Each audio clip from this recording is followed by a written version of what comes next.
저는 잘 모르는 얘기입니다. 저는 충분히 이해가 됩니다. 양심의 가책을 전 느끼지 않습니다.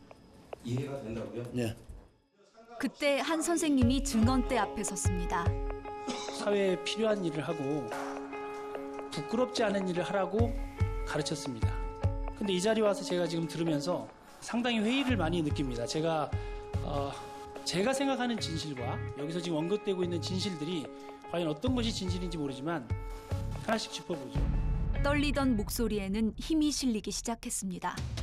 엑셀 자료로 조작한 거죠. 떨어진 아이들 올렸습니다. 솔직해야 됩니다. 진실해야 되고. 부끄럽습니다. 저도 그 한가운데 있었기 때문에 책임질 일 있으면 책임지겠습니다. 이상입니다. 서울에 처음 문을 연 자립형 사립고로 명문대 최고 진학률을 자랑한다는 하나고등학교. 선생님의 양심 선언은 5년 동안 탈락권 학생을 임의로 합격시켜온 입시 부정과 고위직 아들의 폭력 문제를 덮어준 학교의 민낯을 세상에 알렸습니다. 오늘도 하얀 노트는 꾹꾹 눌러 쓴 새까만 글씨들로 채워지고 있습니다. 한 달째, 정경원 선생님은 학교 대신 도서관으로 출근하고 있습니다. 선생님은 10월의 마지막 날, 갑작스러운 해임을 통보받았습니다.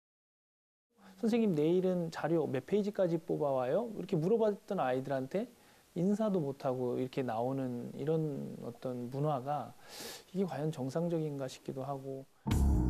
학교는 해임의 주된 이유로 선생님이 외부 연수에서 하나고 학생들의 정보를 유출했다는 점을 내세웠습니다.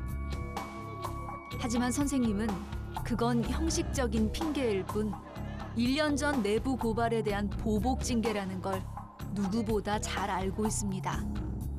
근데 거기는 어떤 개인정보도 없어요. 학생의 이름이나 생년월일이나 뭐 연락처나 주민번호나 이런 건 다 삭제하고 하는 건데 그걸 가지고서 제가 그 연수에서 개인정보를 다 노출했다, 뭐 학생의 인권을 침해했다 이러면서 징계 사유를 삼은 거예요. 그날의 고백은 선생님의 삶을 송두리째 흔들었습니다. 학부모들이 시위를 하게 유도를 하고 교육청 앞에 가서 시위를 하고 또 심지어 이제 제가 업무 보는 그 2학년부 교무실에 제 자리 옆에 이렇게 상복을 입고 오셔서 학부모님들이 이렇게 침묵 시위를 하면서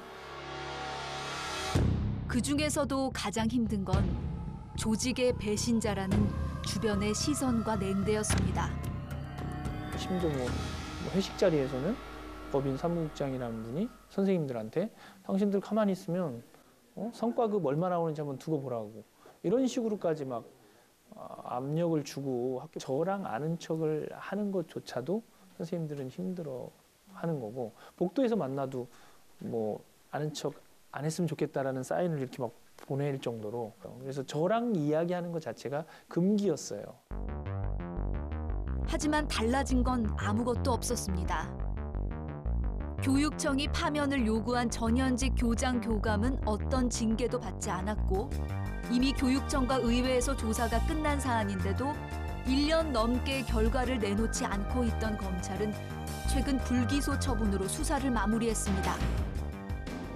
입시 부정은 이거는 정말 우리 사회에서 계층 이동의 통로를 아예 막아버리는 거잖아요. 희망을 없애는 이런 부정한 방법인데 우리 사회가 특권층들만을 위한 어떤 흐름이 너무 강한 거 아닌가 이런 회의감도 사실 있습니다. 지난 2012년 3월 우리는 카메라 앞에 굳은 표정으로 선 이 젊은 남성을 기억합니다. 당시 총리실 산하 공직윤리지원관실 주무관이던 장진수 씨는 이명박 정부의 민간인 불법 사찰과 증거인멸을 폭로했습니다. 그리고 4년이 흘렀습니다. 예. 어떻게 잘 지냈어요? 예. 잘 있습니다. 수사도 재판도 다 끝났지만 그는 여전히 내부 고발자로 내부 고발자의 고통을 안고 살아갑니다. 파면하고 거의 같은 건데 이제 사실은 조금은 다른데 명칭은 당연퇴직이라는 거라는 거고요. 2013년 11월에 공무원을 이제 그만두게 됐죠. 장 씨는 민간인 사찰을 폭로한 이듬해 증거 인멸 혐의로 공무원직 파면에 해당하는 형을 확정받았습니다.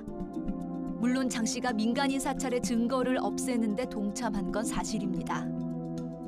하지만 이해할 수 없는 건 당시 증거를 없앤 건 공직윤리지원관실의 최말단 직원으로서 윗선의 지시에 따른 것이었고, 무엇보다 장 씨가 진실규명의 결정적 제보자란 점들은 전혀 고려되지 않았다는 점입니다. 장진수처럼 하지 마라. 장진수처럼 하면은 너네는 장진수하고 똑같은 결과를 맞이하게 될 것이다. 이런 시사점을 좀 주는 것 같아요. 직장을 잃은 가장에게 제일 절실하고 또 지속적인 고통은 먹고 사는 일입니다. 동네에 조그만 국수집을 하나 내서 하고 있는데 그걸로는 생계를 완전하게 이제 꾸리기는 좀 어려운 상황이고, 막막함과 불안함이 계속되면서 한때 심리치료까지 받았다고 합니다. 그때는 굉장히 외롭다고 느끼고 어떻게든 될 거라고도 믿지만 또 딱히 뭐 손에 이 그림이 이렇게 눈앞에 보이지도 않고. 장 씨는 이제 마음이 편해졌다며 여러 번 웃어 보였지만 깊은 상처는 카메라 앞에서 쉽게 가려지지 않았습니다. 그러니까요. 하염없이 기다려야 되고, 지금 제가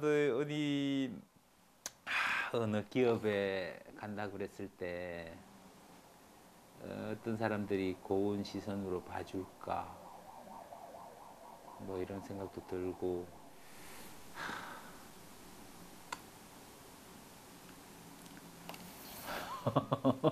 막막하신가 봐요, 아직까지는.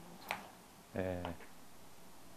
그런데 분명히 무슨 일을 해야 될 거예요. 예. 아이고, 앞으로 일을 하여튼 하긴 해야 될 겁니다, 제가. 서로 다른 시간, 다른 장소에서 두 사람이 지키고 싶었던 건 오로지 하나, 진실이었을 겁니다. 그들의 결론은 같았습니다. 그럼에도 불구하고 다시 그때로 돌아가면 같은 선택을 하겠다고. 하지만 이런 현실이라면 과연 다른 누가 용기를 내 우리 주변의 부정과 비리, 또 다른 최순실과 정유라를 고발할 수 있겠느냐고 말입니다. 그것은 아무나 견디지 못해요. 견뎠다 하더라도 그 사람은 온전히 사회에 복귀하지 못하고 사회의 구성원으로서 살아가기 어렵습니다.